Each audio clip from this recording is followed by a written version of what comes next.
Bom dia a todos. Damos início a mais uma reunião da Pastoral dos Católicos na Política. Essa reunião do mês de outubro, ela traz como tema e reflexão a lei orçamentária e o orçamento do Estado do Rio de Janeiro para 2024. Nós temos hoje como convidado o deputado Luiz Paulo Corrêa da Rocha, que irá falar para nós sobre esse tema, e queremos contar justamente com a participação de todos, aqueles que nos acompanham depois, posteriormente, pelo YouTube, pelos canais, para entender também um pouco mais sobre a questão orçamentária do Estado do Rio de Janeiro.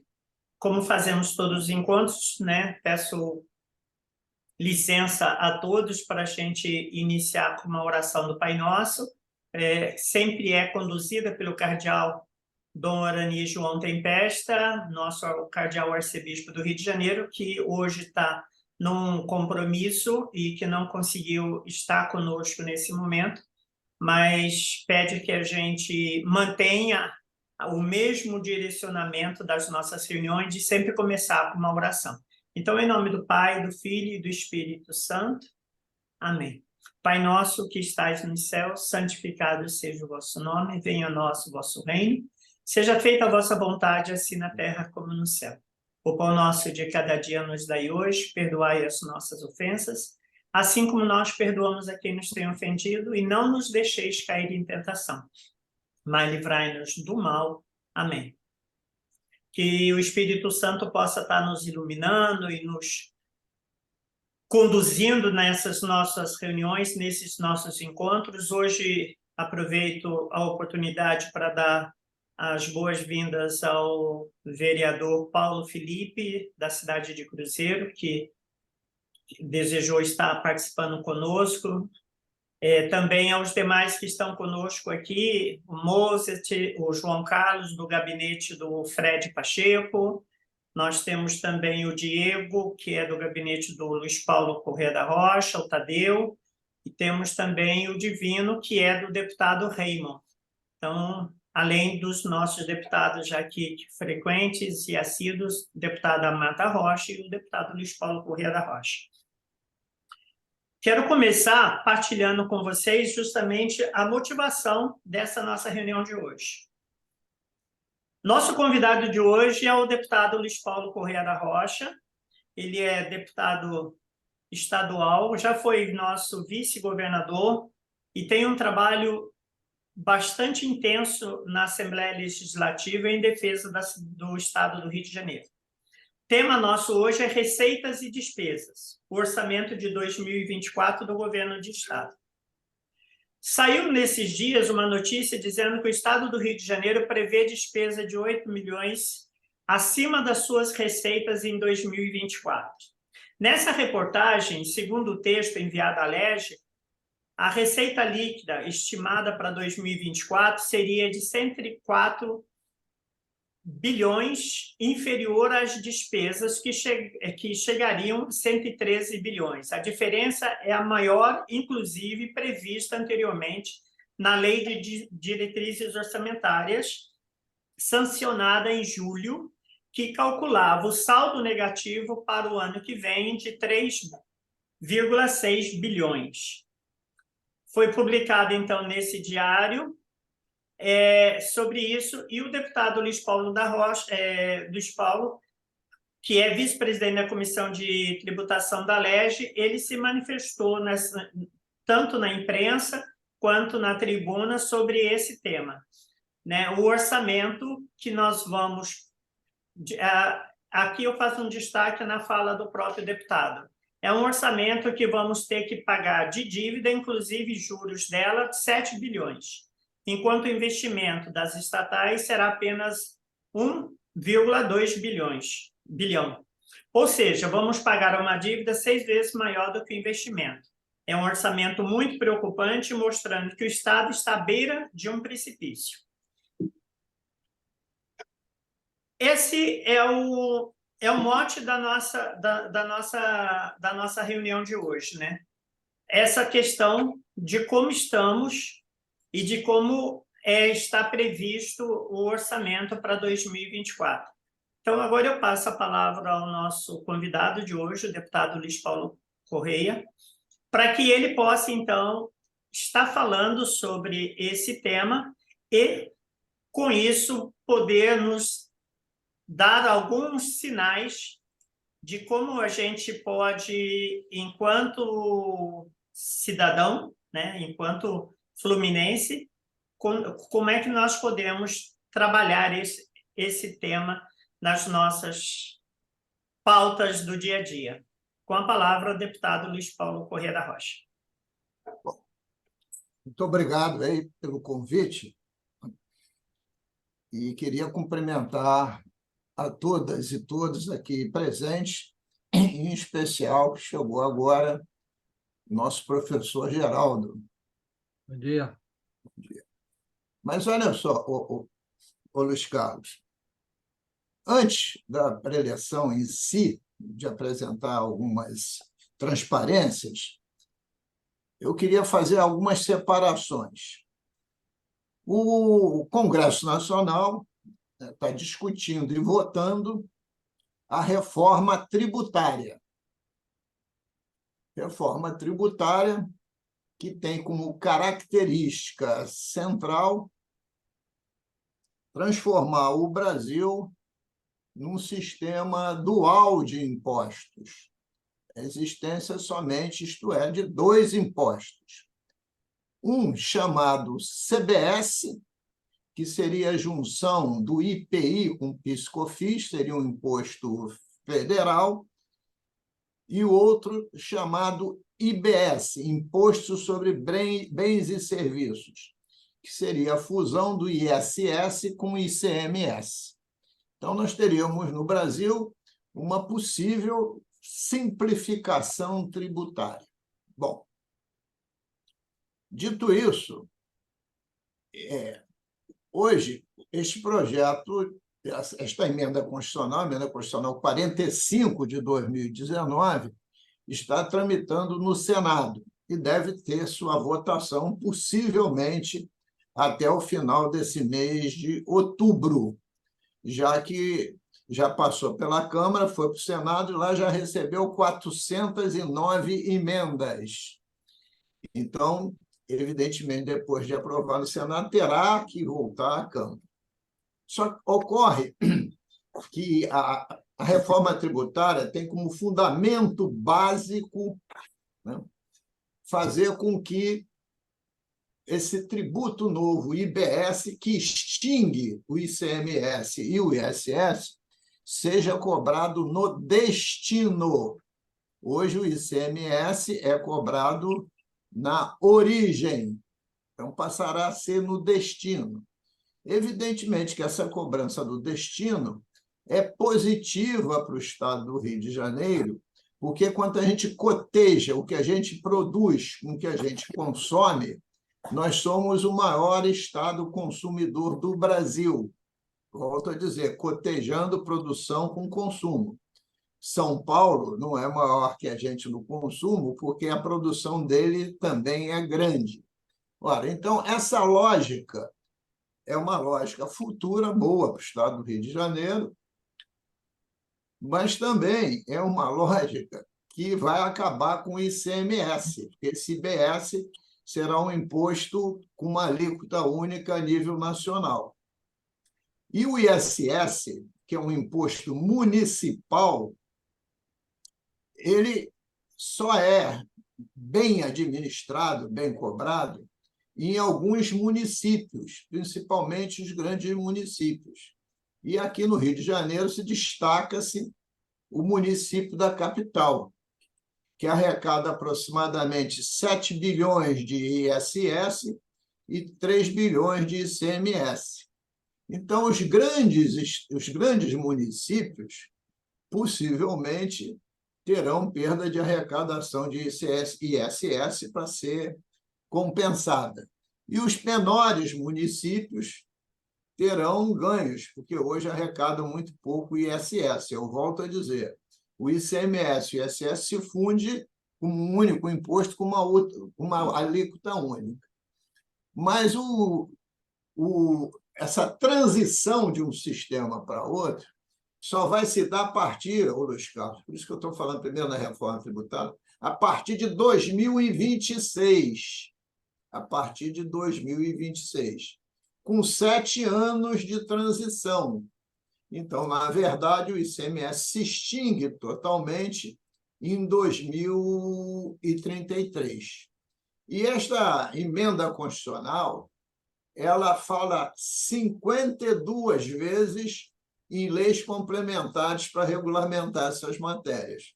Então, eu estou querendo dizer que a reforma tributária não acaba simplesmente no momento que você editar, né, ou promulgar a emenda constitucional. A posteriori vai ter, possivelmente, uns 2 anos de discussões da regulamentação da lei complementar, né, de cada um desses artigos novos ou modificados dessa emenda constitucional.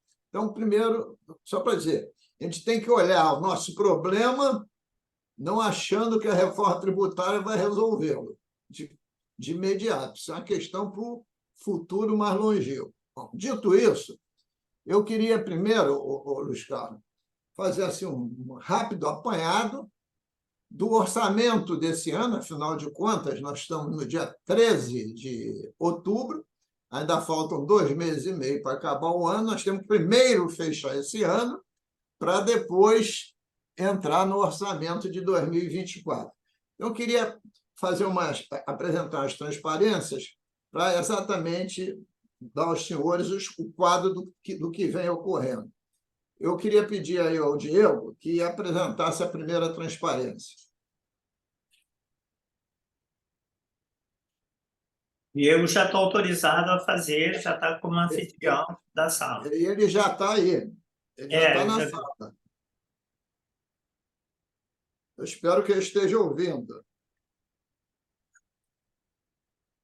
Ele há pouco me respondeu agradecendo de eu ter passado para ele como anfitrião.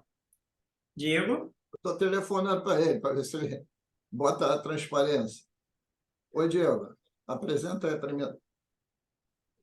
Ele está como anfitrião. Ele está bloqueado, Luiz. Diego. Ele tá bloqueado. Eu liberei ele está como anfitrião da sala.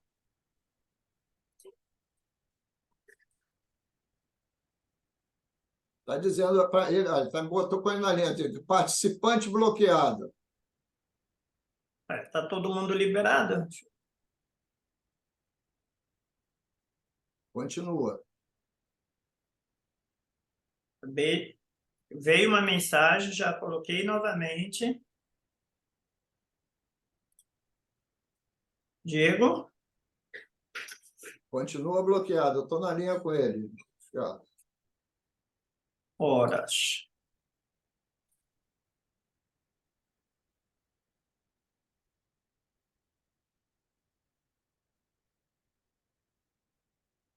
Ele está tentando.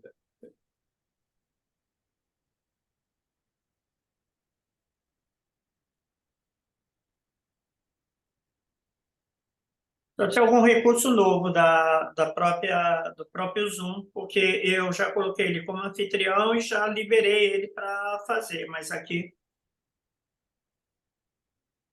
deu que ele desativou o compartilhamento de tela do participante.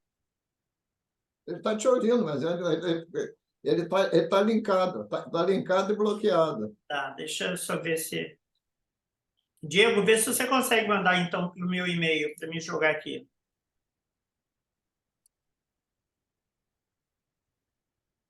Não sei o que está acontecendo. Para variar, existe sempre... Ainda bem que o Doranino está aqui, senão ele já estaria me ensinando como fazer. Eu não consigo te ensinar, não, Luiz Carlos.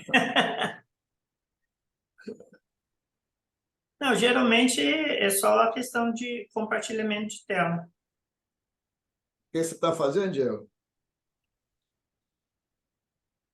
Ele está passando o teu e-mail a apresentação e você apresenta. Tá. Daí você me devolve, Diego, como anfitrião, Bom dia, desculpa que você passou eu como anfitrião. Em vez de Diego, você passou Divino. Eu vou passar o Diego como anfitrião, Não, tá bom? eu Só um minutinho coloquei. só. Então, Agora que eu olhei aqui. será que eu cliquei errado? Me desculpem. Tenta jogar, então, para o. Só um minuto, deputado, só um minuto só. Tá vendo, Luiz Paulo? Eu faço parte desses que estão já antigos na história da igreja. As tecnologias são, às vezes, ela me pega. Já está, o Diego? Agora você já está? Liberou? Ainda não. Está tentando.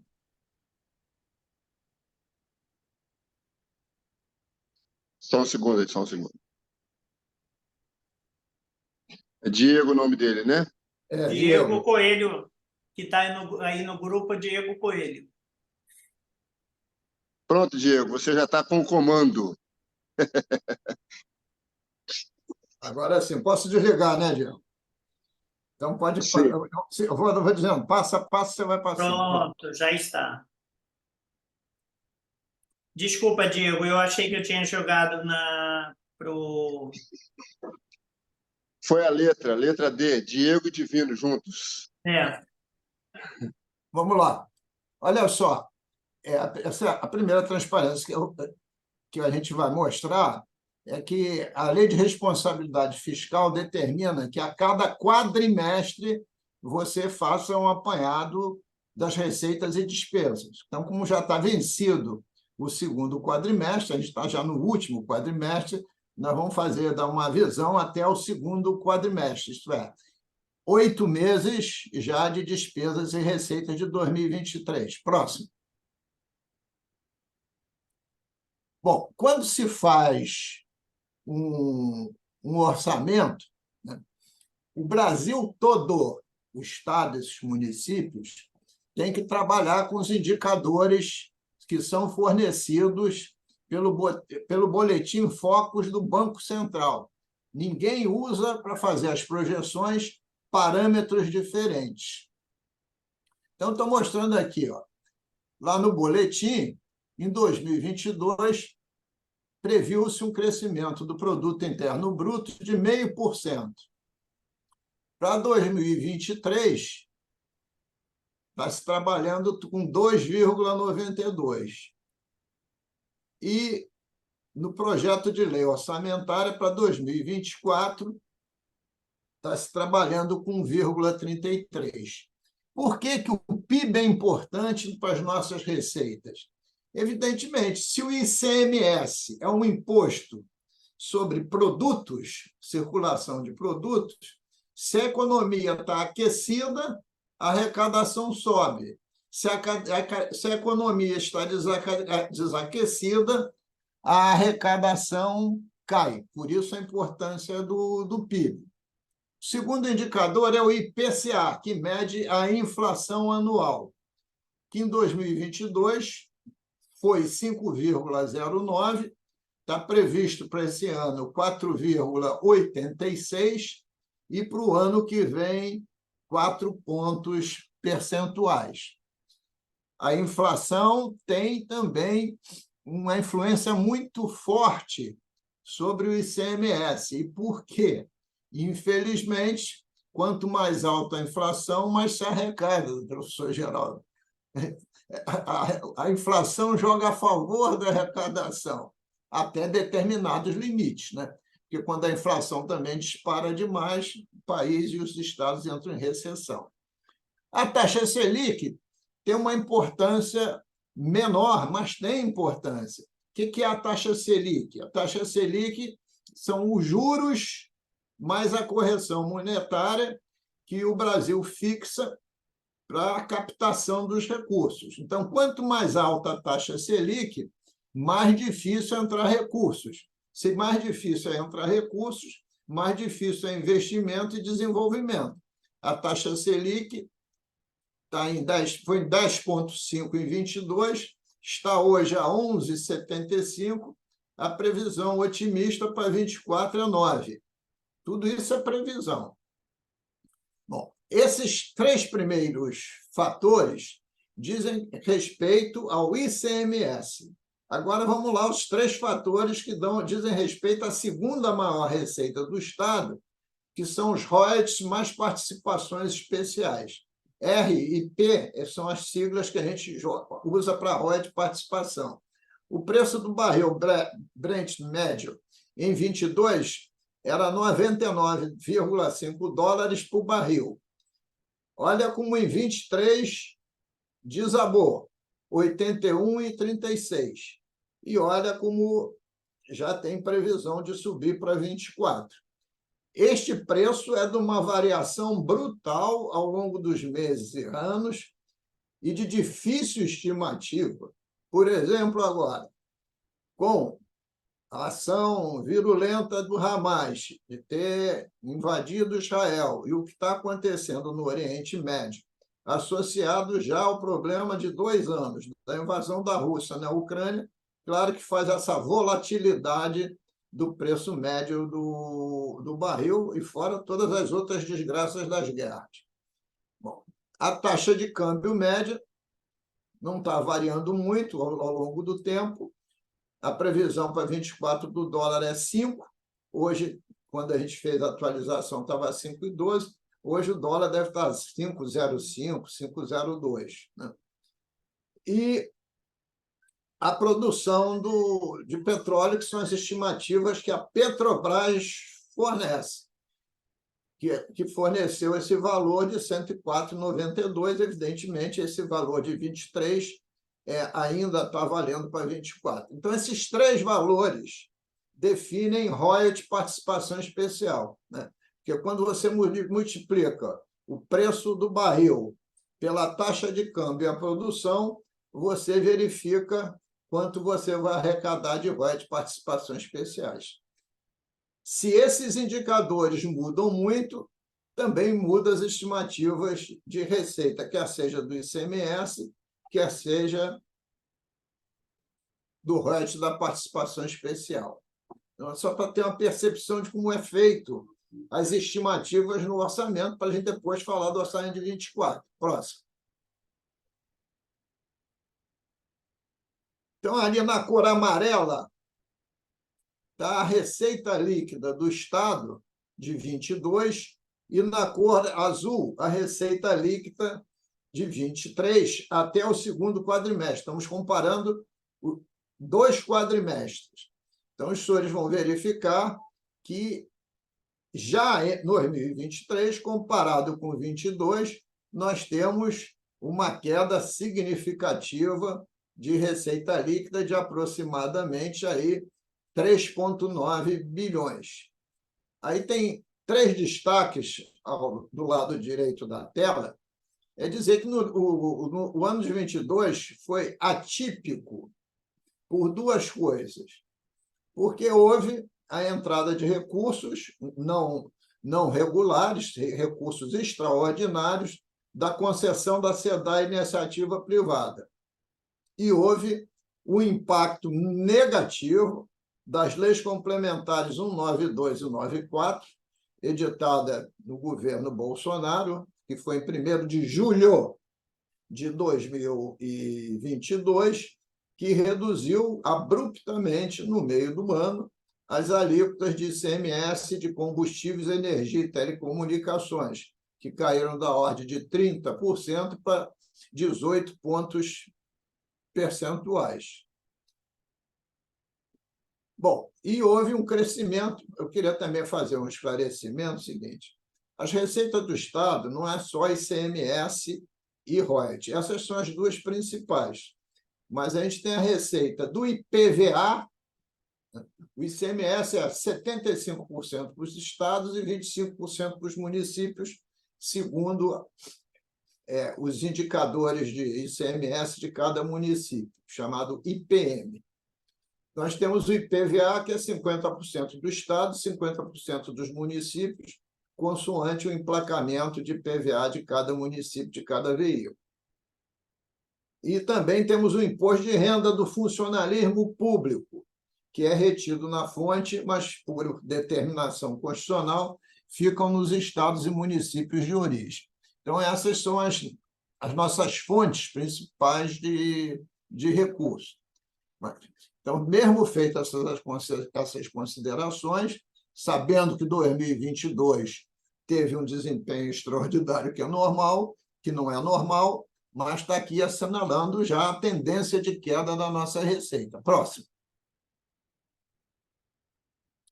Aí, R mais PE, é a redação, royalties mais participação especial. Quais são os parâmetros que foi? Em vermelho, setinha para baixo, o preço do barril, o câmbio e a produção. Nós vimos lá no quadro inicial, o preço do barril e o câmbio, vermelho, caíram. A produção aumentou, mas isto gerou outros 4 bilhões e 600 de arrecadação a menor. Queria dizer que o Estado em si, no royalties de participação especial, ele não tem controle nenhum, né? Porque ele não tem controle nem sobre o preço do barril, nem sobre o câmbio, nem tampouco a produção. Porque o câmbio e o barril são condições internacionais e a produção é por conta da Petrobras. O Estado aí só entra como fonte arrecadadora, mas é algo do orçamento que ele não tem como controlar. Ele tem como fiscalizar para ver se as transferências do royalties PE estão corretas. Próximo.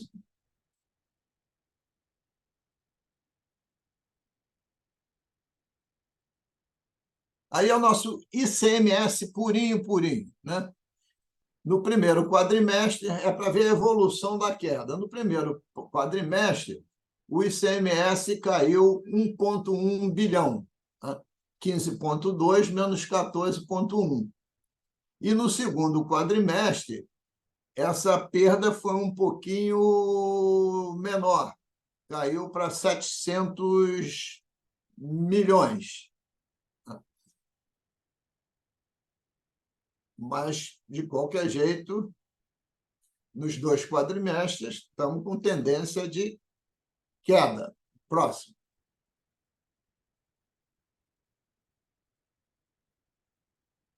Aí algum quadro parece difícil de entender, mas não é.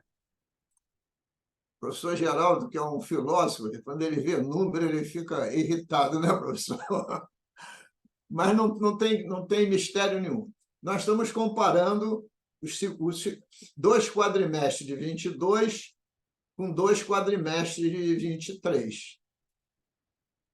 As receitas correntes são formadas por todas essas receitas tributárias e outras receitas de receita de contribuição, patrimonial, etc.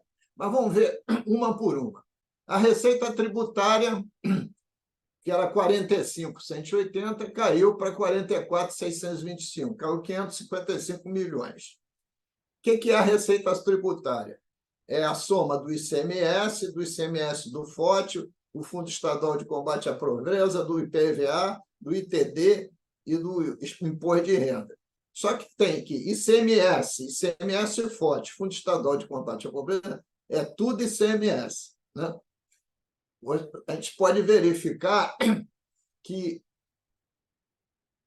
tudo que diz respeito a ICMS, que é o fundo, e o ICMS, o ICMS caiu 1 bilhão e 800, e o Fundo Estadual de Combate à Pobreza caiu 326 milhões. Aí eu vou pular os outros que não são significativos, vou lá na receita patrimonial, que é royalties mais participação especial, principalmente. Caiu 6,5 bilhões de reais. Então, fruto disso, quando soma o somatório total, se você for lá na última linha, a receita líquida, o que é a receita líquida? É a receita total que o Estado arrecadou, menos as transferências constitucionais e legais aos municípios, menos o Fundeb. Nós perdemos de receita 3,9 bilhões de reais, o que representa, corrigida a inflação, uma perda real de 10%, 10,2%. Então, a gente está em 23 para mostrar que 24 o quadro já era desanimador. Vamos para frente. Outro. Bom, e será que a gente fecha este ano, pelo menos, sem atrasar folha, com os investimentos mínimos constitucionais? Eu diria que, mesmo com déficit, possivelmente sim. Porque, vejamos lá, na saúde, que nós temos que investir 12% no mínimo, a gente está aí 7% a mais em relação ao ano anterior. Na educação, precisa de uma recuperação, que a gente está com 7% a menos em relação ao exercício anterior. E, se a gente verificar os 2 anos, as despesas que mais cresceram foram encargos especiais, que vai ser um capítulo à parte, porque nos encargos especiais, receitas cresceram 171%. Por quê, Euroscar? Porque em 2022 não se pagou ainda o serviço da dívida. E, a partir de 2023, começou a pagar o serviço da dívida. O que é o serviço da dívida? É juro, mais correção, mais principal, que a gente paga à União, consoante o regime de recuperação fiscal, a partir deste ano, com 11,11% do total a cada ano. Se este ano nós vamos pagar 11,11%, o ano que vem nós vamos pagar 22,22%.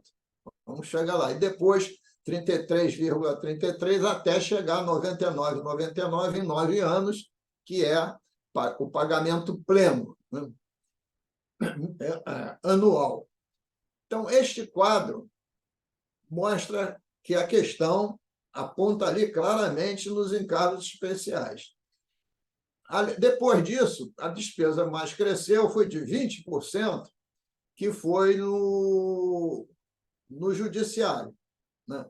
Aí tem a famosa questão, que foi as reposições salariais que não estavam previstas no orçamento de 23, e que o Poder Executivo ainda deve uma delas e os outros poderes pagaram, né?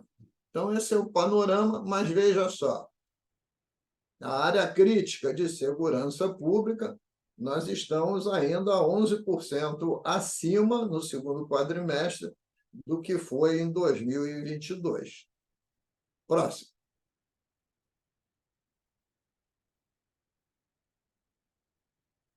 Esse quadro ele é decisivo, né? Porque, se a gente pegar lá na primeira linha, receitas totais, se em 2022 eu arrecadei 68 bi, e se em 2023, até o segundo quadrimestre, eu arrecadei 64,9, eu estou arrecadando menos 3,2 bilhões. Aí eu vou na despesa total.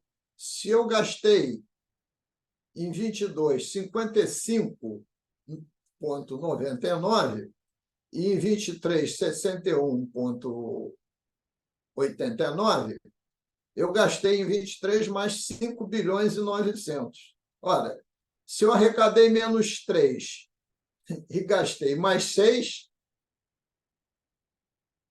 o meu resultado orçamentário, comparado com o ano de 22, está pior, 9 bilhões de reais. Essa síntese é clara de mostrar o que estava apontando para 2024, faltando um quadrimestre, que, no meu entendimento, não vai se alterar muito em relação ao que a gente aqui colocou.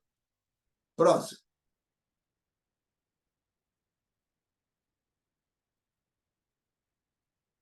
Estoque da dívida por credor. Isto 2023, segundo quadrimestre. O azul escuro é o que o Estado deve à União, porque ela é avalista histórica desses empréstimos. No segundo quadrimestre de 22, era 132 bilhões. Agora são 151 bilhões. E o Estado tomou empréstimo novo? Não, ele não pode por causa do regime. Mas está corrigindo pela inflação, mais um juro exorbitante ponderado médio de 5,2% ao ano. Por mais que você pague, você está sempre devendo. Pode dilatar o prazo. Quando o juro é alto, quanto mais dilata o prazo, mais juro você paga. Não tem governo, país, Estado, que quando tomar um grande empréstimo, né, e parcelar para pagar essa dívida com juros e correção, se o juro for maior que o crescimento do país e do Estado, o Estado não sai do buraco. Se eu digo que o meu juro ponderado médio é 5,2, a gente viu lá no PIB, né, que nos últimos 10 anos o PIB do Estado foi negativo e o do Brasil cresceu 0,5%, evidentemente, esse é o grave problema que eu vou apontar como primeiro problema que precisa de uma equação. E eu vou deter alguns comentários sobre isso. Mas esse quadro de 2023 já mostra o tamanho do buraco que a gente continua metido. Próximo. Aí, Marta Rocha, parece um leque bonito, né? Mas são os montantes totais do estoque da nossa dívida. Se a gente pegar lá, tá de leve, aqueles númerozinhos, 0, 50, 100, 150, 200, 250, são bilhões de reais. Você veja, a gente bateria no céu em 2030 com aproximadamente 225 bilhões de reais. Para depois começar a cair suavemente. Com este leque aqui, eu pergunto o seguinte: como é que o Estado vai sair desse buraco com os juros que nós estamos pagando? Eu acho impossível. Marta Rocha participou comigo, no ano de 22, de uma CPI da dívida do Estado, onde isso tudo já havia sido constatado. E eu vou falar mais sobre isso daqui a pouquinho, mas esse leque é o panorama do que é a nossa dívida. Se a gente fosse um país, um Kuwait da vida, eu poderia dizer, mas em 2051 a gente pagou. Agora, o problema é quando você paga a dívida, não investe em segurança pública, não investe em educação, não investe em saúde, como é que você faz? Não paga a folha, etc. Né? Vamos lá. Próximo.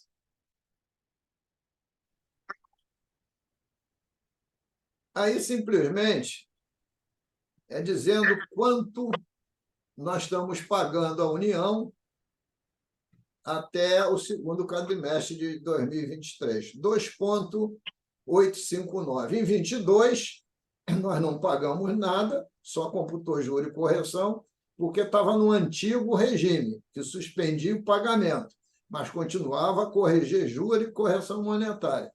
Nesse novo regime de 9 anos, você vai pagando numa escadinha de 11,11% ao ano.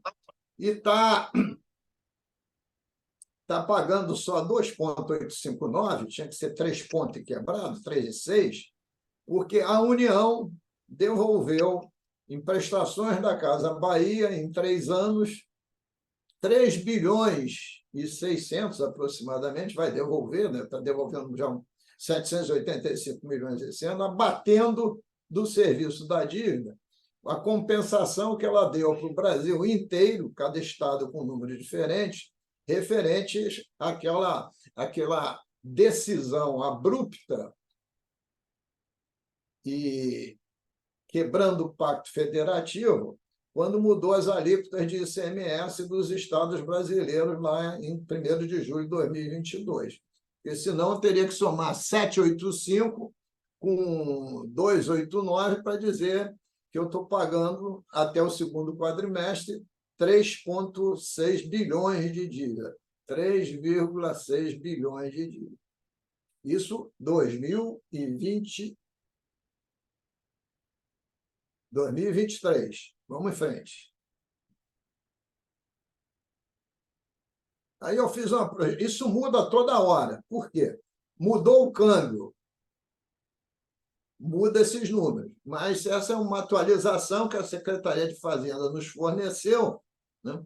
E a gente está botando aí, ó, ano a ano, o que estava previsto da gente pagar.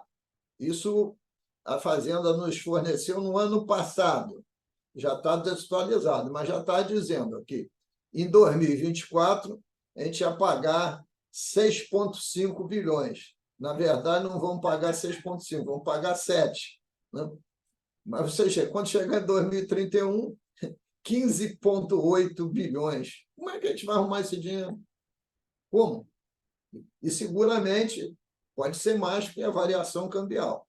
Mas dá o panorama, né? Se a gente viu aquele leque da dívida total, esse é o leque dos parcelamentos até em 2031 chegar aos 100%. Está lá. Nota, serviço da dívida crescendo 11,11% ao ano durante 9 anos, né? Que é a condição desse regime de recuperação fiscal que a gente está metido. Vamos em frente?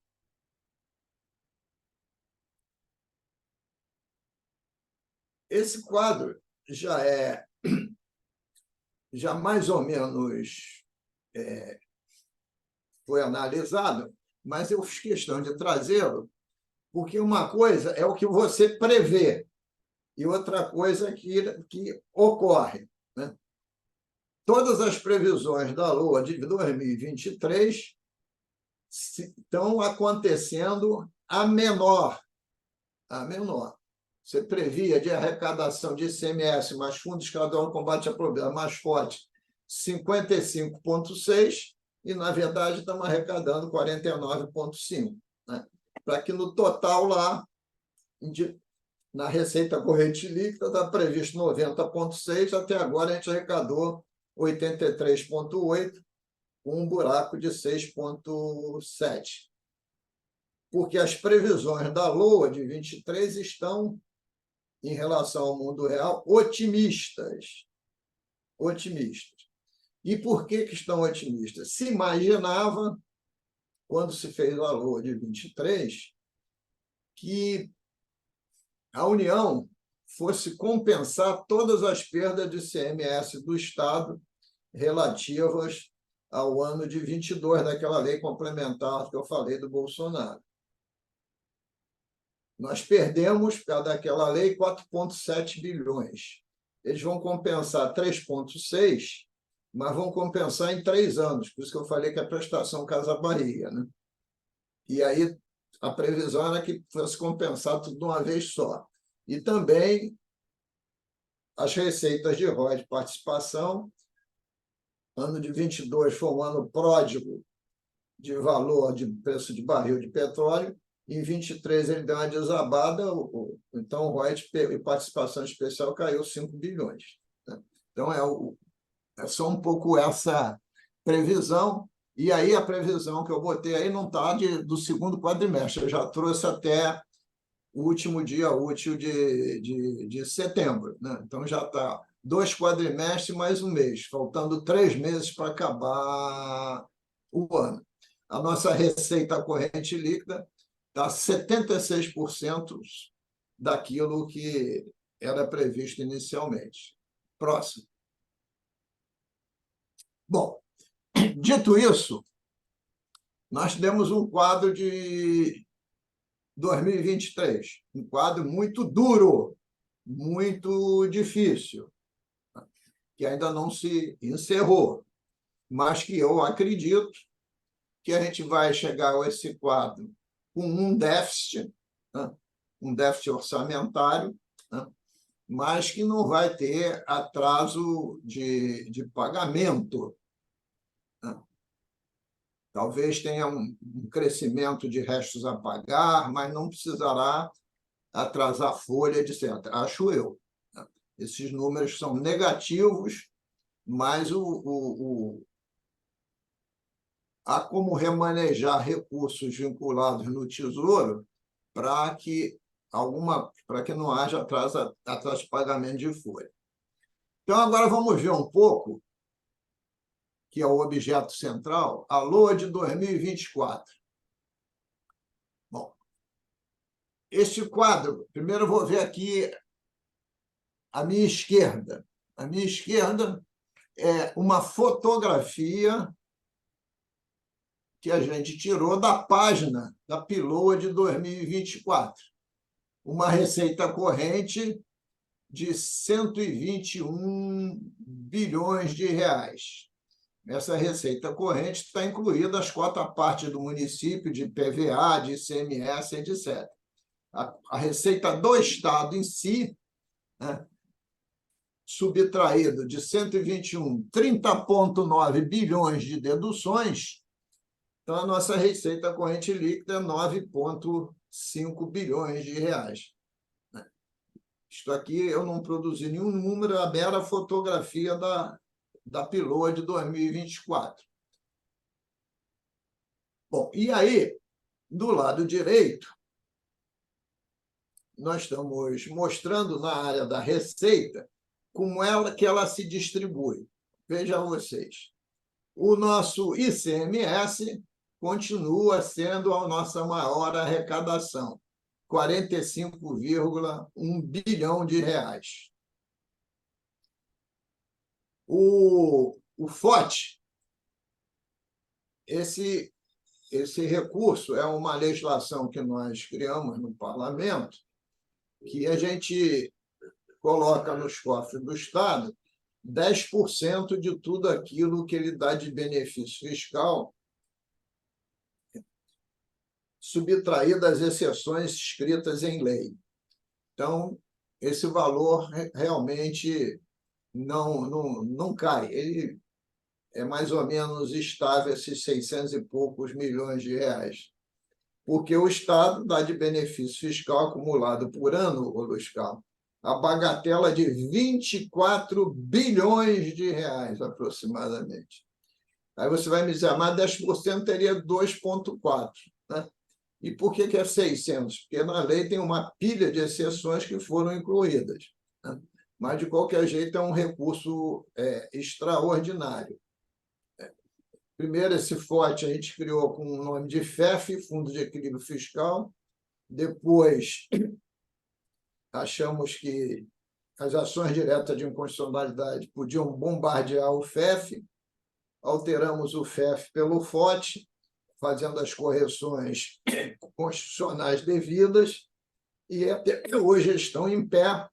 E nessa semana, felizmente, eu estou otimista, porque a semana passada, desculpe, o ministro Barroso, que foi relator da inconstitucionalidade do FOT, deu um parecer como relator pela constitucionalidade. Claro que falta o voto dos outros ministros, mas o relator tem sempre um voto muito importante. Então, o Fundo Estadual de Combate à Pobreza deriva do próprio ICMS, porque o ICMS, o Fundo Estadual de Combate à Pobreza, é uma alíquota de 2% a mais sobre todos os produtos, menos os da cesta básica, e mais outros 2%, daria 4%, em cima de energia, telecomunicações e combustíveis. Então, ele tem uma arrecadação bastante considerável de 6,7%. O IPVA são aí 3 milhões de veículos, aproximadamente, uma alíquota máxima de 4 pontos percentuais sobre o valor sempre atual do veículo, que rende algo como 5 bilhões de reais. O ITCD, o Imposto de Transmissão, sobre empréstimos e doações, que dá 1,5 bilhão. E o imposto de renda nosso, que cresceu muito, o imposto de renda da folha de funcionalismo, que foi para 7 bilhões e 300. Por quê? Pelas reposições salariais que aconteceram recentemente. E as contribuições, o royalties de participação especial está lá na receita patrimonial, né? O royalties foi 14 bilhões e a PE 12 bilhões, então 26 bilhões. Então, mais ou menos, essas são as nossas fontes de receita. Eu acho o seguinte, na receita, eu já até fiz essa fala quinta-feira. Isso nas audiências públicas sobre orçamento, a gente vai retornar a isso. Em 22, a gente aprovou um refis.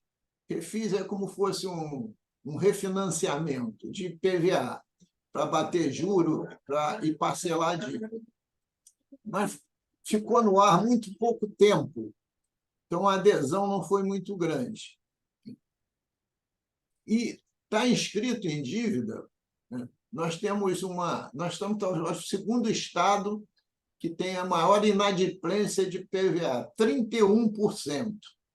Então, talvez ter um novo refis sobre PVA possa ser uma fonte de arrecadação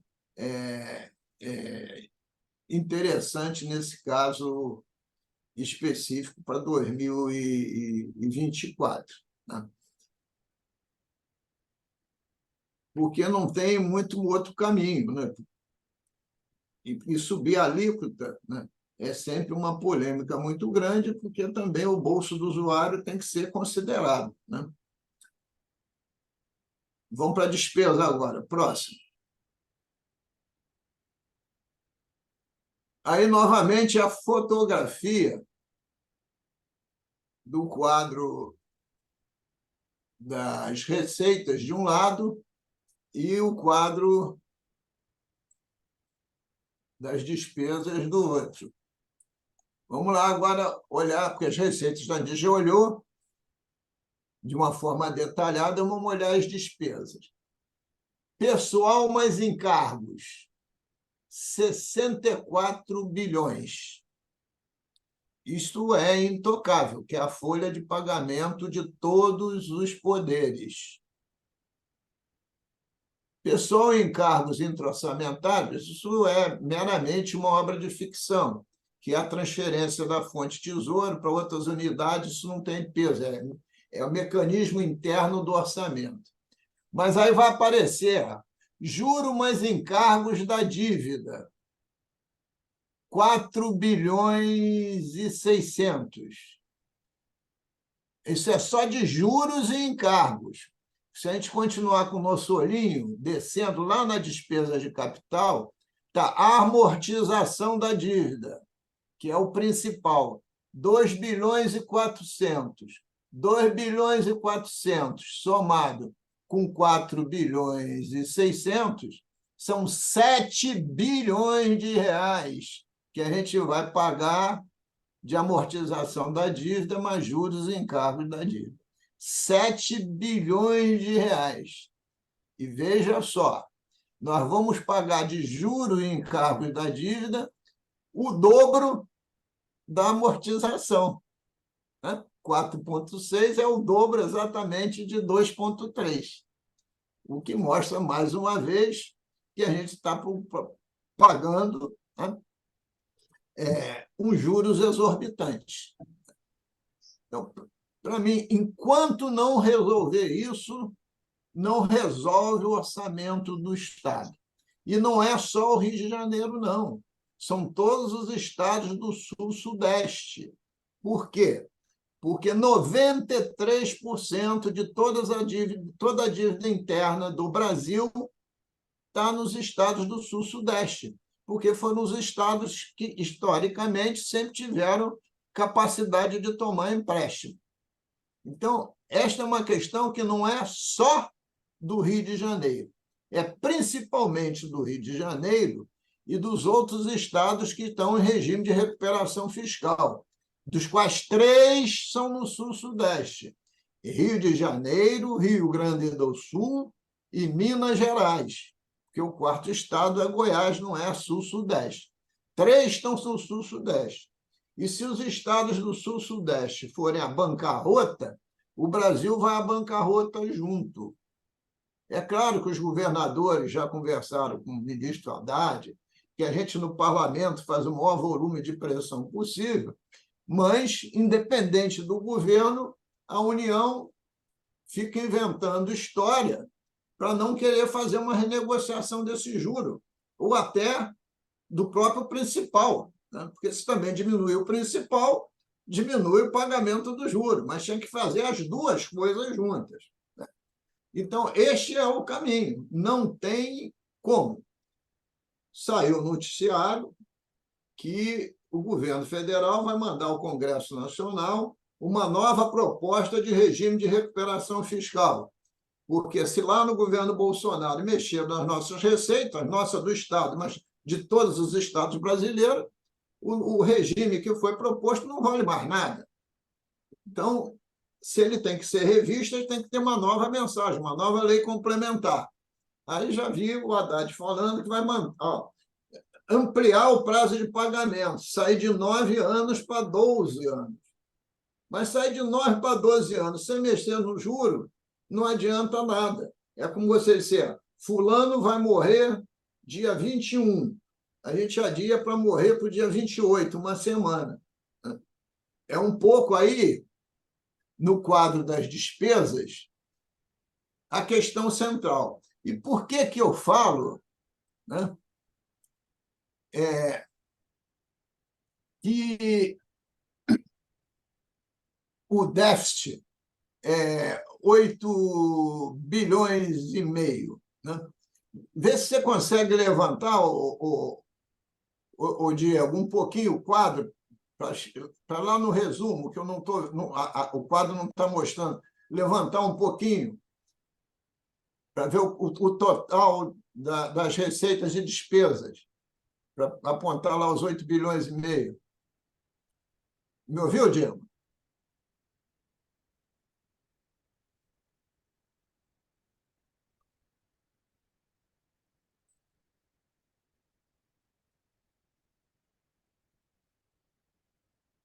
Bom, tudo indica que se está ouvindo, não está conseguindo, né? Mas não tem problema. Se não está conseguindo, olha só, se você pegar a coluna das receitas correntes, elas vão dar 104,5 bilhões de reais. E a coluna das despesas vai dar 113 bilhões. 113 menos 104,5 dá 8,5. Esse é o buraco do orçamento. Desses 8,5, a dívida representa 7 bilhões. Então, está claramente apontada aí uma das questões do buraco. Mas, se a gente for verificar, né, e já fizemos isso, também cresceu despesas de pessoal e encargos, mas que não há como diminuir, porque foi simplesmente a reposição salarial de 2017 a 2021, que o Executivo não fez, a parte dele, mas os poderes fizeram, e a reposição salarial, que foi para todos, de 2022. O Executivo ainda deve a reposição salarial entre 17 e 21, né? A segunda parcela, porque está previsto pagar em 3 parcelas. Então, não tenho como mexer nesse número. Mas tem outro número que cresceu, que foi outras despesas correntes. E se nós olharmos, para vocês não terem dúvida, está previsto 5,9 de investimento. Mas veja só, como é que o gestor faz com um orçamento de 8 bilhões e meio? Ele tem que cortar despesa, porque ele não pode cortar receita, nem pode inventar receita, tem que cortar despesa. Qual é o vovó viu a uva da gestão do orçamento? Você tem que cortar despesa, primeiro você corta o quê? Investimento. Olha, se eu estou com um rumo de 8,5 e tem investimento de 5,9, eu jogo esse investimento na lata do lixo, ou deixo um pequeno montante. Cortado investimento, o buraco continua, o que eu faço? Vou na outra despesas correntes. Mas com limite, né? Porque não pode para as áreas principais. E as áreas principais, como segurança pública, educação e saúde, são as áreas que mais consomem. Porque o último é mexer em pessoal em cargos, que é atrasar a folha. Não pode cortar, você pode atrasar. Atrasar é o caos. Então, veja o imbróglio que a gente está prevendo aí para 2024. Um imbróglio maior, porque nesse momento a gente vive uma crise muito grande na área da segurança pública, né? Os fatos mostram o tamanho dessa crise, né? E nós já vimos esse filme em 2015 e 2016. Crise na área da segurança, com buraco ou sem orçamento público, aí mesmo que o desastre é maior, né? Então, há necessidade muito grande de se somar esforços, né? E para a União entrar nessa questão de renegociar esse serviço da dívida, porque o maior rombo possível está aí. É claro que você pode apertar o cinto, que pode diminuir as despesas correntes, etc., etc., fazer algum esforço, etc., mas jamais vai tapar um buraco de 8,5 bilhões, né? E mais o que virá do ano de 2023 de restos a pagar, que a gente ainda não sabe que número virá. Bom, então esse é o quadro orçamentário. Mas a gente tentou fazer aqui um resumo muito corrido, né, para abrir aqui para as discussões. A apresentação em si acaba aí. O Luiz Carlos, se desejar, pode distribuir para todos, né? Isso são dados públicos, não tem nada que não seja público. E aquele 1,2 bilhão que eu falei de investimento, que não aparece aqui, mas está no orçamento, é 1,2 bilhão da SEDAI, da estatal, que é o único que tenho certeza que não vai ser mexido, né? Porque é com recursos que não são dessas fontes. As estatais têm recursos próprios dela. A SEDAI é uma delas. A SEDAI vai viver dos recursos que as concessionárias que compram a água dela pagam. Entendeu? Por isso que não está aqui nesse quadro. No orçamento, as estatais têm seus orçamentos à parte. Então, aquele 1,2 bilhão que eu falei de investimento não está somado a esse, é um investimento da estatal. Ok, está feita a apresentação, estou aqui aberto para qualquer questão que vocês queiram levantar. Obrigado, deputado Luiz Paulo. Quero dar boas-vindas ao nosso deputado Fred Pacheco, que está conosco também, está acompanhando aqui. Estava acompanhando em alt, agora está em vídeo acompanhando. Eu queria passar, então, a palavra à deputada Marta Rocha, que certamente poderá irá contribuir. Antes, porém, eu queria só fazer 3 destaques, né? Antes de passar a Marta Rocha. Primeiro, a gente observa que em 2023 a gente tem aí já um déficit que está se apontando em torno aí, vamos usar em números em ordem de grandeza de 10 bilhões, né? O que vem aí trazendo na apresentação dentro do que a gente viu até setembro deste ano. Então, a gente já está negativo em 2023. Esse é um primeiro ponto. O segundo ponto é que a gente tem aí já uma previsão orçamentária, né, entre receita e despesa de 7 bilhões negativos para 2024. Dentro desse contexto, a gente tem uma fala do nosso governador Cláudio Castro, que disse que tem interesse de estar conversando com o governo federal para dilatar o prazo da dívida. Então, se a gente está observando que essa dívida entre juros e moras e tudo é uma bola de neve, se dilatar essa dívida, então a gente tem um acréscimo ainda um pouco pior em relação a tudo isso. Então, pontuando isso, queria passar para a deputada Marta Rocha. Eu, antes de passar para a deputada Marta Rocha, só para a bola de neve não correr, eu queria fazer duas correções na sua fala. 2023 não está apontado um déficit de menos 10 bilhões. Deus me livre. Nós apontamos que as receitas cotejadas com 2022 foram menor 3 bilhões de reais e as despesas aproximadamente 6 bilhões de reais. Mas isso não quer dizer que é déficit, é comparando quadrimestre de 23 com 22. Né? O déficit, eu ainda não posso te dizer qual vai ser. Eu acredito que o déficit 23 vai oscilar em torno de 3 bilhões de reais. Quanto a 2024, o orçamento, de fato, aponta um déficit de 8,5 bilhões de reais, que é praticamente 2,5 vezes o déficit apontado na LDO, que era de 3,6 bilhões de reais. É só fazer essas duas correções. Porque se eu já tivesse com déficit de 10, eu estava dizendo que esse ano não pagava nem a folha.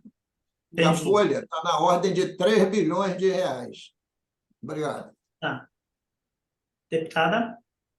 Bom dia a todas e todos. Cumprimentar aqui Fred Pacheco e Silvia e professor Geraldo, em nome deles, cumprimentar todos que estão aqui presentes. O deputado Luiz Paulo, que é nosso decano, ao longo do ano da legislatura de 2015 a 2018 e da legislatura de 2018 a 2022, ele vem construindo, né, comissões que estavam, ao longo desse período, debatendo as graves crises pelas quais o Estado do Rio já passava. Então, nós tivemos a CPI da crise fiscal, e aí, nesse sentido, a gente teve uma noção bem interessante do que levou, né, à grave crise de 2016, que em 2017 teve a intervenção federal na área da segurança pública, porque não era mais possível pagar os salários dos servidores, e a gente via, por exemplo, em outros estados do Brasil, como no Espírito Santo, já culminando as greves dos policiais. E, em seguida, o deputado Luiz Paulo fez também um belo trabalho sobre a questão do petróleo e depois, finalmente, sobre a dívida pública. Até nessas CPIs, já na legislatura passada, a gente teve a participação muito também efetiva do deputado Márcio Pacheco, que presidia naquela ocasião não só a CCJ, mas também era líder do governo. E eu quero fazer algumas ponderações para mostrar que nós precisamos desenvolver no Estado do Rio de Janeiro o entendimento da necessidade da figura de um estadista para solucionar os problemas do nosso Estado. E quero fazer algumas comparações, né? Quando o deputado Luiz Paulo bem coloca, e ele a todo tempo, em tempo real e concreto a todo momento, ele falava dos impactos financeiros da Lei Complementar 194 de 2022, que tratou dos combustíveis, olhando para o ICMS, alguns estados da federação, precisamente 11 estados da federação, ingressaram em sede judicial no Supremo Tribunal Federal para não cumprir essa determinação, porque isso iria impactar diretamente na arrecadação dos estados. Mas, para isso, era preciso ter uma coragem, até uma coragem política, porque se estava em ano de eleição e essa seria uma decisão muito antipática. Por outro lado, o governo federal está sinalizando, tá, que deseja garantir a isenção do imposto de renda daqueles que ganham até R$5.000. E se isso for concretizado, e os dados que a gente tem aí do próprio governo federal, é que ao longo, até 2026, quando serão as próximas eleições, nós teremos uma perda em torno de 216 bilhões, em todo o Brasil, isso vai destruir o orçamento de muitas prefeituras e o Estado do Rio de Janeiro não ficará fora disso. Então, nós teremos uma nova crise municipal, quando essa decisão for consolidada, porque a retenção desse valor do imposto de renda, que hoje vai até 2.000 e poucos, menos de R$ 2.500, da isenção do imposto de renda, portanto, o que for além disso fica no exercício da prefeitura, então isso também vai criar uma cadeia de crises em vários municípios do nosso estado. Por outro lado, e eu acho que o deputado Luiz Paulo poderia também falar um pouco mais sobre isso, né? Quando a gente pensa, e ele colocou isso, que os juros da dívida, né, é o dobro da amortização da dívida, e quando a gente pensa que a compensação do ICMS do governo federal na questão do combustível veio, como disse o deputado Luiz Paulo, em doses lentas e pequenas, tal qual a prestação da Casas Bahias, né? A gente vai ver que o nosso grande problema incide ainda na na dívida que temos com o governo federal. E postergar o pagamento dessa dívida não é o suficiente. A Assembleia Legislativa forneceu ao governo do Estado, em 2022, um robusto diagnóstico que contestou não só o valor total da dívida, como também a sua forma, os juros dessa dívida. Então, é preciso, e eu acho que nesse sentido, eu já encerro aqui a minha fala, é preciso que, até acho que esse cenário que nós temos aqui de debate pode ser um cenário interessante para contribuir isso, é preciso que o Estado do Rio de Janeiro questione o valor dessa dívida, o montante de juros a pagar dessa dívida. E se o governo do Estado entender politicamente que ele não pode ou não quer ou não deve fazer esse questionamento, e esse questionamento tem que ser um questionamento até judicial, é preciso que a Assembleia Legislativa o faça. E esse estudo promovido pela comissão, pela CPI, feita pelo deputado Luiz Paulo, dá também, né, ferramentas de leitura jurídica para que se faça isso. Então, eu queria assim, encerrar dizendo que vendemos a SEDAI e nada disso trouxe benefícios ao nosso Estado, né?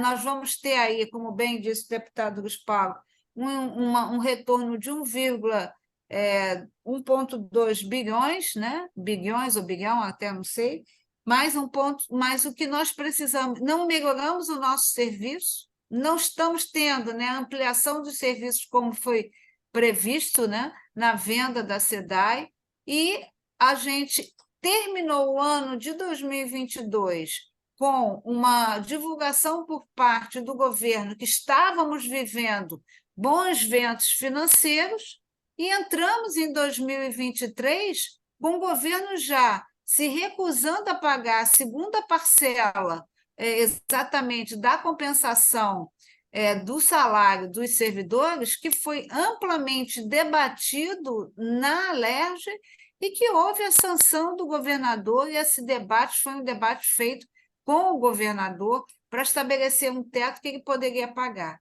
Então, encerrando, eu só quero dizer aqui que, se nós não atacarmos o problema central, que é o valor total da dívida e os juros exorbitantes e cruéis que o Estado do Rio de Janeiro paga, nós não vamos resolver o problema do Estado do Rio de Janeiro. E aí, nesse sentido, deputado Luiz Paulo, eu queria pedir a sua contribuição, né, acho que 5 minutinhos da sua fala para mostrar, né, qual foi o diagnóstico feito pela Assembleia Legislativa na CPI sob sua presidência, que demonstrou, né, que o Estado do Rio de Janeiro verdadeiramente deve muito menos do que aquele que hoje é estabelecido como de sua responsabilidade. É isso. Obrigada. Luiz Carlos, eu vou falar no final, né? Isso. Eu acho que seria importante pontuar, e eu queria ver se o deputado Fred Pacheco gostaria também de fazer uma parte nesse tema, que é tão importante, e o deputado também tem uma ligação tão próxima também ao nosso governador. Eu acho que todo esse processo pode estar nos ajudando nessa construção desse diálogo que a deputada acaba de mencionar. Deputado Fred. Bom dia a todos. Primeiro, peço desculpas pelo atraso, e eu não pude participar dessa aula agora do nosso professor, decano, Luiz Paulo, não consegui pegar na íntegra, mas tenho acompanhado muito de perto toda a preocupação dele e me filio, inclusive, a essa preocupação. Me saudar a deputada Marta Rocha, minha companheira ali de plenário, e a todos que estão presentes aqui. Agradecer a presença do João Carlos, meu assessor, tá, que me antecedeu aqui nesse momento, professor Geraldo, o Gialli, a todos. Acho que isso de fato, nós estamos com o sinal amarelo ligado. Tá? Rio de Janeiro, bem disse o Gialli, tem uma ligação muito, muito próxima ao nosso governador, e uma coisa eu posso dizer com tranquilidade, né? Ele é um homem que também está com o sinal amarelo ligado, e ele tem uma preocupação legítima em cuidar do Rio de Janeiro. E essa é uma preocupação dele como governante, como pessoa. Ele é um apaixonado pelo Rio de Janeiro, é um apaixonado pelo povo do Rio, e tem mostrado isso em uma série de ações concretas. A preocupação é legítima, porque nós vivemos em um estado que passou por anos e anos de quebradeira. A situação nunca foi fácil para o Rio de Janeiro. Historicamente, nós estamos correndo, literalmente, como diz a informalidade popular, correndo atrás do rabo. Perdoa a expressão, mas é isso. A impressão é que sempre a gente fica enxugando gelo, porque há sempre que correr atrás de um prejuízo, e se não houver, de fato, um cortar na própria carne, a gente não vai conseguir resolver isso de uma hora para outra. E eu tenho a impressão que há de se fazer um esforço coletivo e não eleitoreiro, porque é o que a deputada Marta acabou de dizer. O que adianta eu trabalhar em um processo eleitoreiro para... É claro que eu quero diminuir imposto. É lógico que eu quero fazer com que a população do Rio, que todos nós, a maioria da população no Brasil, pague menos imposto. Vamos isentar o imposto de renda até 5 salários. Se eu fosse o presidente do Brasil ou o governador do estado, ia ser a primeira coisa que eu também ia gostar de fazer isso, porque isso vai dar voto e isso vai melhorar a vida de muita gente. Mas não adianta descobrir um pé e o outro ficar e piorar um outro cenário. Não adianta eu dar aumento para um servidor e o outro ser prejudicado. Então, há de se fazer um esforço dentro de um estado de emergência. E se todo mundo, em todas as classes, oposição e governo, se a gente não sentar junto e disser, olha, aonde de fato eu posso, com responsabilidade, diminuir e apertar, sem fazer com que, de fato, os principais serviços essenciais sejam comprometidos. Então, a responsabilidade fiscal é essencial nesse momento. Uma reforma tributária responsável precisa acontecer. Hoje a gente tem não só a reforma tributária, mas uma reforma trabalhista responsável. Nós temos ainda setores do governo recebendo absurdos benefícios. A gente não pode ter um descompasso tão grande. Por exemplo, professores recebendo um salário muito baixo. Isso não é o que eu estou dizendo aqui não pode ser um discurso de palanque, mas é real. Se a gente não entrar, por exemplo, nos desvios de salários absurdos de 30, 40 mil reais e gente recebendo 2, se a gente não enfrentar essa situação de maneira clara, por exemplo, com os altos salários de judiciário, até mesmo no legislativo, e não entender que é preciso equalizar algumas coisas, a gente não vai sair dessa lama que a gente se encontra. Aí vai dizer assim, puxa vida, mas Fred, isso no orçamento é pequeno. É como a gente olhar para a nossa própria casa. Quando eu preciso reequalizar o meu orçamento diário, eu olho lá o meu serviço de net, que eu pago R$ 100 a mais, eu vou cortar aquele 100. Porque é de pouco em pouco que eu vou conseguir reequilibrar as finanças do Estado. Mas eu preciso ter coragem de enfrentar todas as situações. Então, é preciso se olhar, de fato, uma reforma tributária onde eu consiga taxar aqueles que podem pagar mais, as altas fortunas, sem ter medo de enfrentar esse processo. Eu preciso fazer, de fato, com coragem, enfrentar essa reforma. E o enxugamento do Estado. Eu acho que o Estado, em algum momento, também está super... E aí, quando eu falo Estado, eu não falo só do Rio de Janeiro. Assim, o Brasil, de maneira geral, ele é um grande elefante branco que está ali paralisado por uma série de questões que são absolutamente desproporcionais.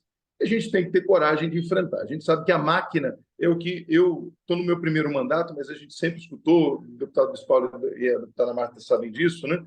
A gente dizia assim, puxa, a máquina do Estado. A máquina, ela é muito pesada, ela é muito grande. O governador sabe disso.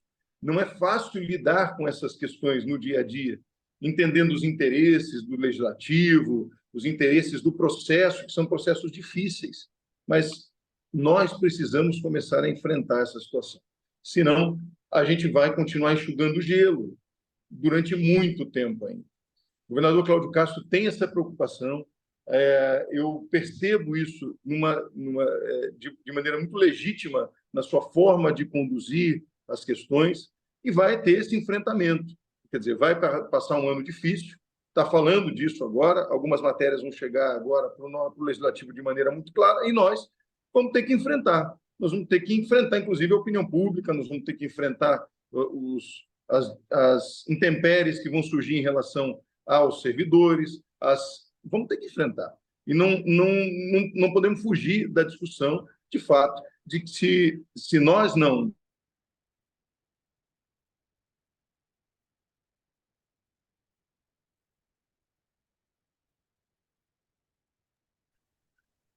Eu acho que travou a mensagem.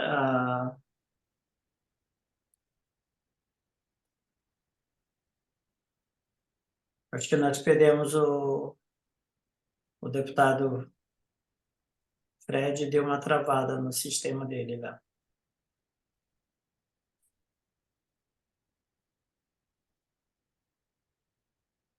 Professor Geraldo, me ouve?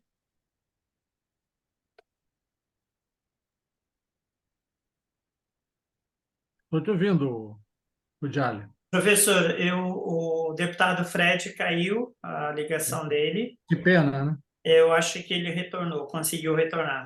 Caiu, acho que caiu, não sei se caiu todo mundo, mas só eu aqui, mas voltei.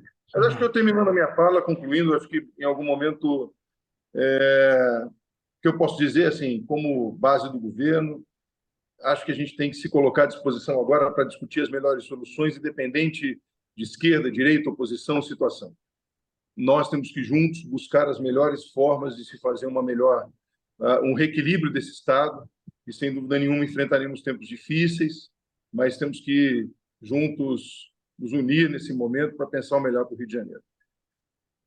Obrigado, deputado Fred Pacheco, e nós contamos vivamente com a sua participação e sua intercessão junto a essa questão que hoje a gente está debatendo aqui. Toda essa apresentação do deputado Luiz Paulo Corrêa da Rocha vai ficar disponível no YouTube. Quem quiser rever e depois também trabalhar em cima desse tema, entender um pouco mais, seria importante poder até divulgar isso entre os assessores e as pessoas que estão conosco nesse caminho, né, de formação da cidadania. Queria passar ao professor Geraldo para fazer uma consideração e depois ao deputado Luiz Paulo para fazer a sua fala de encerramento e conclusão da nossa reunião de hoje. Deputado Fred, senhor. Não, era só porque, como o deputado Luiz Paulo ia terminar, eu já ia passar novamente a palavra, mas eu queria também ouvir o professor Geraldo sobre essa questão e também saber, a partir da apresentação do deputado Luiz Paulo, o que ele pensa sobre a questão da reforma tributária, reforma trabalhista que eu mencionei agora. É importante ouvi-lo também. Tá, muito obrigado. Professor Geraldo,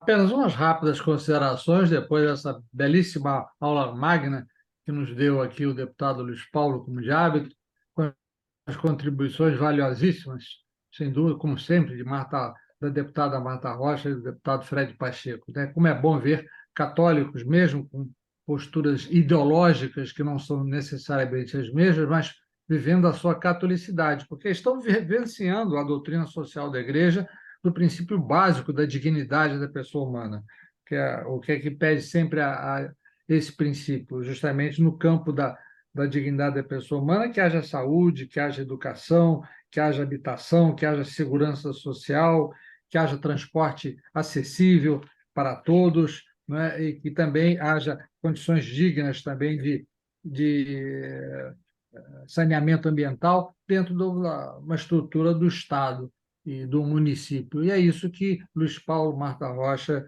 e Fred colocaram, cada um dentro das suas colocações, e a aula magna, mais uma vez repito, que Luiz Paulo nos deu a respeito de temas tão importantes. E aquilo que também Marta Rocha colocou, acho muito bem também, a questão do questionamento dos juros e valor da dívida. Luiz Paulo deixa isso claro também na sua fala, mas a Marta enfatizou muito sobre isso, né? Não podemos continuar aqui no Rio de Janeiro com esses juros e com esse valor da dívida que se torna impagável. O leque que o Luiz Paulo nos mostrou é impactante. E Fred Pacheco também, lembrando a questão de uma reforma tributária responsável e trabalhista diante dos absurdos benefícios, alguns deles, que nós temos aqui na nossa realidade. Parabéns a todos, e aí começamos tão bem essa sexta-feira, depois da festa de Nossa Senhora Aparecida.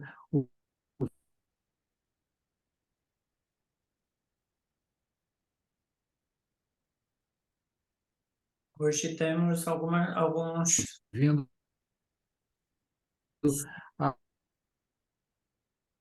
a palavra desses três grandes.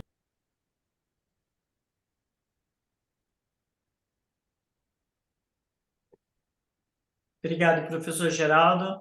Deu para a gente compreender bem a colocação do senhor, e agradecemos do senhor ser o nosso decano na área aí de doutrina social, e a gente aprende muito com o senhor, professor. Luiz Paulo, com a palavra, para que a gente possa estar encerrando e agradecendo já de antemão essa aula, né, que o senhor pôde nos presentear hoje, e a gente poder entender um pouco mais sobre essas questões que às vezes são tão importantes e passa despercebido pelo cidadão carioca, pelo cidadão fluminense, essas questões que regem praticamente o nosso dia a dia, que, como o senhor mesmo já mencionou, no investimento da área de segurança, no investimento da área de saúde, da área de educação, esses três pilares tão importantes que nós temos para a nossa sociedade hoje. E a gente sabe que tudo isso se torna um pouco prejudicado diante de toda essa situação. Então, eu queria passar para o senhor a fala agora. Obrigado, Luiz Carlos. Tentar aqui resumir tudo o que eu vi, mas já agradecendo tanto a deputada Marta Rocha, o deputado Fred Pacheco e o professor Geraldo, as palavras de incentivo que foram aqui dadas. Bom, primeiro, deputado Fred Pacheco, eu sou um social-democrata e tenho uma convergência total e absoluta com a doutrina social da Igreja. E devo muito ao professor Geraldo Oliveira entendê-la melhor. Devo muito. Quando falo que a gente precisa de recursos para educação, para saúde, para assistência social, para segurança pública, para transporte, para habitação, isto é uma visão social-democrata, absolutamente coerente com a doutrina social da Igreja. E, nesse sentido, garanto ao senhor que eu e a deputada Marta Rocha comungamos dos mesmos princípios. Comungamos, e não estou falando a palavra comunhão à toa, comungamos dos mesmos princípios. Dito isso, quando se trata do equilíbrio fiscal do Estado, o meu partido é o Partido do Estado do Rio de Janeiro. Eu fui para um desgaste político imenso no ano eleitoral, porque fui contra a redução das alíquotas de combustível, energia e telecomunicações em pleno período eleitoral, descumprindo, inclusive, aquilo que imposto a gente chama de princípio da anualidade, que foi em 1º de julho de 2022.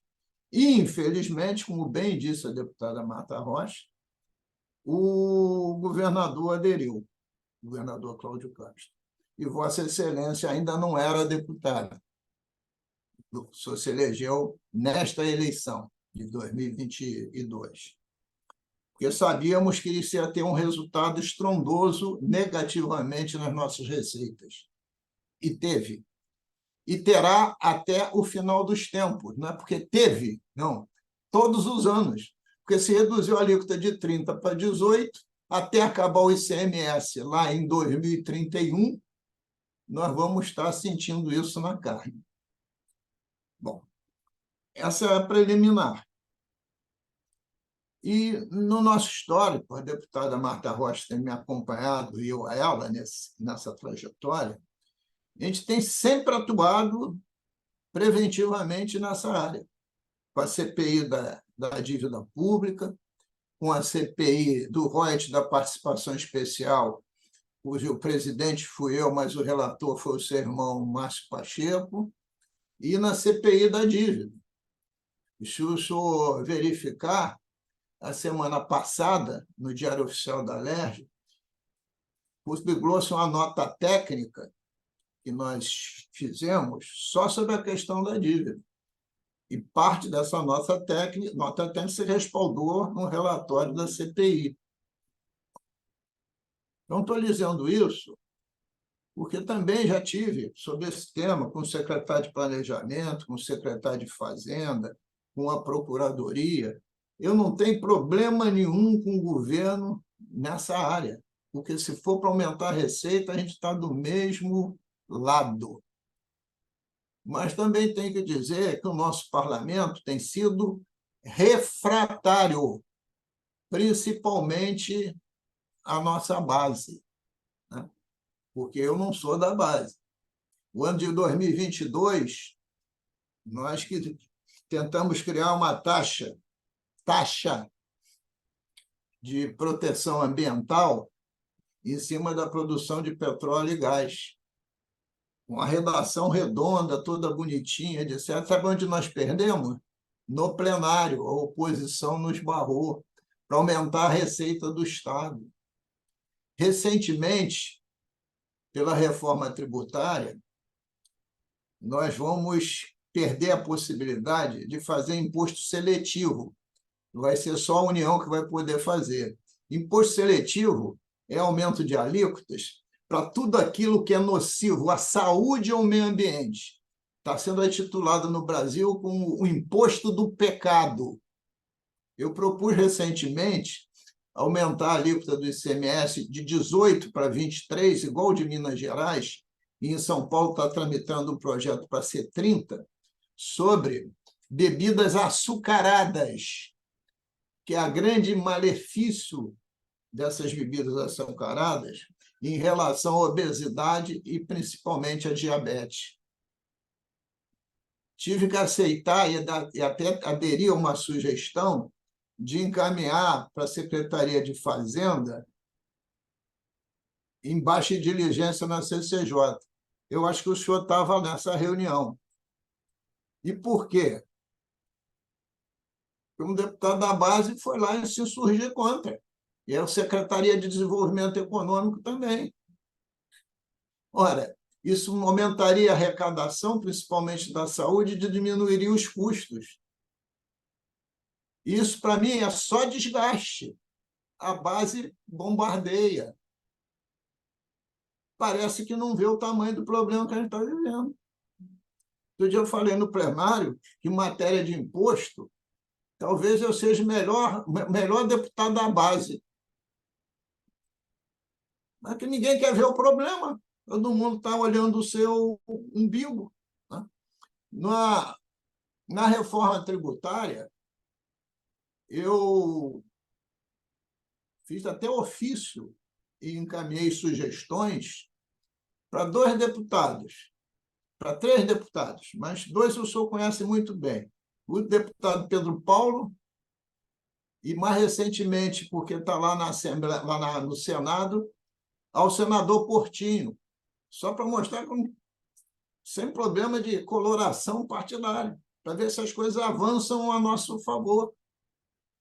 Se o senhor consultar lá o nosso sistema, vai encontrar um projeto de lei de minha autoria, do 2º semestre, em cima da reforma tributária, para cobrar IPVA em cima de embarcações de luxo, não de transporte, e aviões de executivo, porque lá na reforma tributária vai permitir para ficar paradinho, aguardando aprovar lá para a gente aprovar aqui. Então, na CPI do petróleo, feito junto com o deputado Márcio Pacheco, que se foi muito bem nessa CPI, diga-se de passagem, né? Nós montamos, entre dívida ativa e processos administrativos, demandas com a Petrobras de 20 bilhões de reais. A Petrobras gosta hoje tanto de mim quanto gosta do diabo. Mas, mesmo assim, eu prestigio a Petrobras, dos quais, desses 20 bilhões, tem 11 bilhões inscritos em dívida ativa. E a maior acionista da Petrobras é a União. Tem aí 11 milhões quicando numa mesa de negociação. Se a gente botar, uma deputada Marta Rocha colocou na mesa, o que a gente tomou de empréstimo e o que a gente já pagou de principal e juro, essa dívida estaria já paga. A deputada quis mostrar exatamente isso. Então, a reforma tributária, a gente tem procurado influenciar com o que a gente pode. Demos palestras sobre a reforma tributária junto com o presidente da Comissão de Tributação em Caxias, em Nova Iguaçu. Recentemente, eu estive no consórcio de municípios em Teresópolis, né, convidado pelo prefeito de Petrópolis, né, falando sobre reforma tributária e as coisas benéficas e os riscos que nós temos. Né? Então, a gente está, apesar de ser um tema do Congresso Nacional, a gente está linkado nisso. E temos tentado, e não temos conseguido, que fosse embutido na reforma tributária a renegociação da dívida. Mas o governo federal diz que vai para outro momento. Que outro momento será esse? Eu não sei. Talvez o envio do projeto de lei do novo regime de recuperação fiscal. A gente voltar com isso tudo à tona. Né? E, evidentemente, se a gente não tiver unidade e não demandar fortemente essa questão, a gente não chega a lugar nenhum.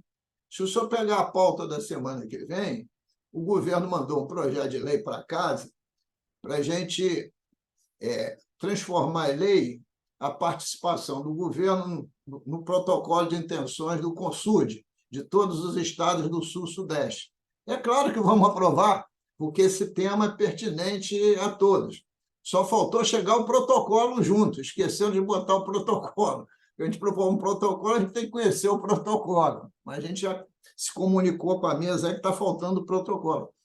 Mas estou dizendo que esta vontade existe firmemente. A reforma trabalhista, deputado, eu concordo com o senhor, mas não está na pauta. A próxima reforma que está escrita na reforma tributária, que tem que ir para o Congresso Nacional em 6 meses depois de aprovar a reforma tributária, é a reforma patrimonial e de renda. E aí é que nós temos lá um grande risco, como bem lembrou aqui a deputada Marta Rocha, com o imposto de renda. Porque o imposto de renda na fonte, que hoje nos dá aí aproximadamente 7 bilhões e 200, se tiver isenção até 5 mil reais, a gente vai ter uma perda considerável, e os municípios também. Apesar da justeza de quem ganhar 5 mil reais não pagar imposto de renda. O salário médio do funcionário público do Estado do Rio de Janeiro está na ordem de 7,2 mil reais por mês. Ora, se você isentar até 5, você vê qual o tamanho desse tombo. E por mais que você vá subir as alíquotas de quem ganha muito mais que isso, subir a alíquota tem limite, né? Porque se você botar uma alíquota imaginemos, de 40%, o cidadão já desconta qualquer um 14% de Rio Previdência. Olha, se você descontar 54%, no Supremo isso cai por desconto abusivo, né? Então, esse é um tema que a gente tem que ter já a prevenção como foco. Mas eu acho que esse é um tema que não está bem articulado. Porque, sei lá, no meu entendimento, o governador, em relação à reforma tributária, quando começou a tramitar, devia ter reunido a bancada federal, a bancada estadual, botar todo mundo na mesma direção. E não vai ter muito pouco parlamentar que vai espernear em relação a essa questão. Então, eu estou dizendo ao senhor, deputado Fred Pacheco, que, no que diz respeito a mim, tenho certeza, a deputada Marta Rocha, para aumentar a receita, a gente está a favor, né? E esse ano, agora, esses próximos 2 meses, são meses importantíssimos, porque nós vamos discutir, ter audiência pública e aprovar 3 leis orçamentárias. O Plano Estratégico de Desenvolvimento Econômico e Social, o primeiro que chega na Assembleia Legislativa, fruto de uma emenda constitucional minha, que a deputada Marta Rocha assina junto, né? E mais a deputada Lucinha e o deputado Valdec, né? Para criar essa possibilidade, para a gente ter planejamento de Estado daqui para frente. A gente vai aprovar o PPA, o Plano Plurianual, para 4 anos, e vamos aprovar a LOA para 2023, para 2024. Quer dizer, esses 2 meses é o mês que vai estar discutindo o tempo todo, no fundo, o orçamento público. E sempre com essa encruzilhada de 7 bilhões de dívida na cabeça da gente. Uma dívida que, volto a dizer, se comparar tudo que a gente pagou e o que a gente ainda está devendo, essa dívida impagável já estaria paga. Tanto é que a proposta da CPI foi acabar com o juro, foi só ter correção monetária, nem juro tinha. Então, eu queria só fazer essa síntese, porque eu acho que o ponto que mais aproxima o governo, os deputados que estão preocupados com isso, sejam da base, seja de oposição, é ter receita pública. É ter receita pública. Porque sem receita pública não tem política pública. E não tendo política pública, não tem governo. E como eu chamei a atenção, deputado Fred Pacheco, a gente vive um período muito difícil. Porque, veja só, cá entre nós, o senhor é presente, assiste todas as sessões. O senhor viu na última semana, quando abriu a crise da segurança pública, quem mais bateu no governo foram os deputados da base. Um orçamento com um buraco de 8,5 bilhões. E crise na segurança pública, o que a gente pode pensar? O caos. E até por precaução, nós ficamos um pouco mais retraídos. E ficamos mais retraídos por quê? Pelo tamanho da crise que se avizinha e continua. Então, eu acho que é hora de dar uma saculejada nisso. Terça-feira tem reunião de colégio de líderes eu espero que essa questão institucional também seja debatida. Eu tenho certeza que eu, deputada Marta Rocha e outros, eu não vou nominar aqui, porque eu não estou presente, como Vossa Excelência também, a gente está com essa preocupação. A gente quer política social, né? A gente quer avançar. E, para avançar, precisa ter recursos. Eu estou à disposição, agradeço a oportunidade que foi me dada aqui, e sempre que for necessário, é só convocar e a gente está de plantão. Muito obrigado. Obrigado, professor.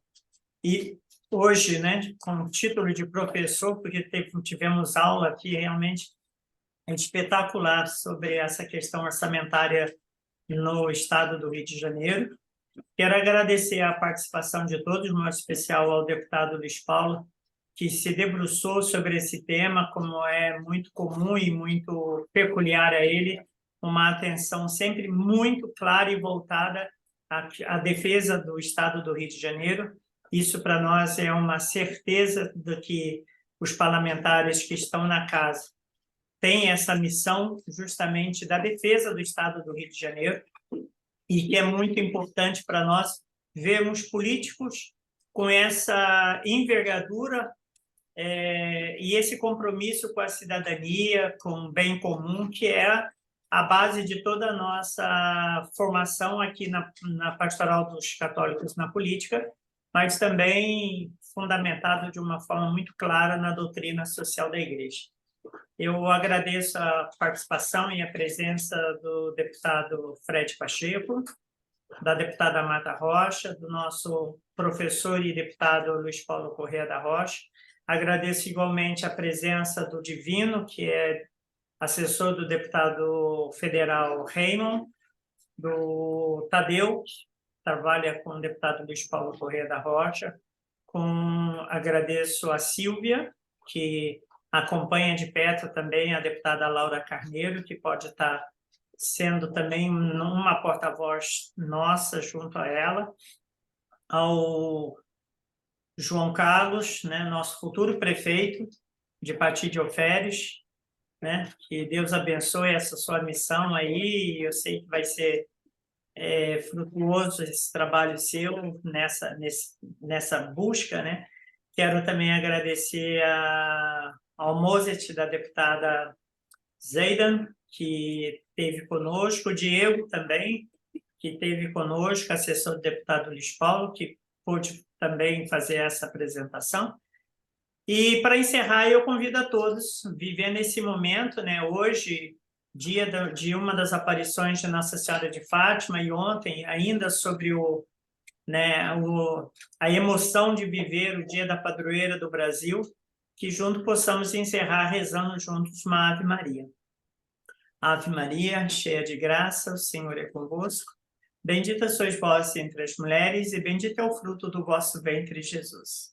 Santa Maria, Mãe de Deus, rogai por nós, pecadores, agora e na hora de nossa morte. Amém. Só recordando, então, a todos que a nossa reunião de novembro está prevista para o final de novembro e será no sistema de um fórum, que a gente sempre faz a última reunião do ano, compilando os temas todos do ano, e aí volta o Luiz Paulo Corrêa da Rocha também para fazer um briefing sobre esse encontro de hoje, e os outros deputados também que estão conosco também tendo a sua participação de um resumo das atividades do ano. Então, para novembro, a gente terá um fórum imediatamente, tendo já a disponibilidade e a confirmação da agenda do nosso cardeal, eu vou estar divulgando e informando nossos meios de comunicação que a gente tem usado, que é uma lista de distribuição a todos os membros da pastoral. Muito obrigado a todos e até o próximo encontro. Professor e deputado, muito obrigado. Um abraço a todos. Um abraço, muito obrigado aí pela palestra. Um abraço. Bom dia a Paz e todos e bem. todas. O Jag, não esquece de colocar as transparências do nosso grupo. Sim, serão colocadas. Um abraço, Luiz Paulo, um abraço a todos, parabéns. Obrigado. A data de novembro você já tem? Vou confirmar com Doraniz e passo imediatamente, tá bem? Só dependo da agenda do cardeal. Um abraço a Um todos. abraço a todos. Tchau, tchau. Obrigado a todos, um abraço. Tchau.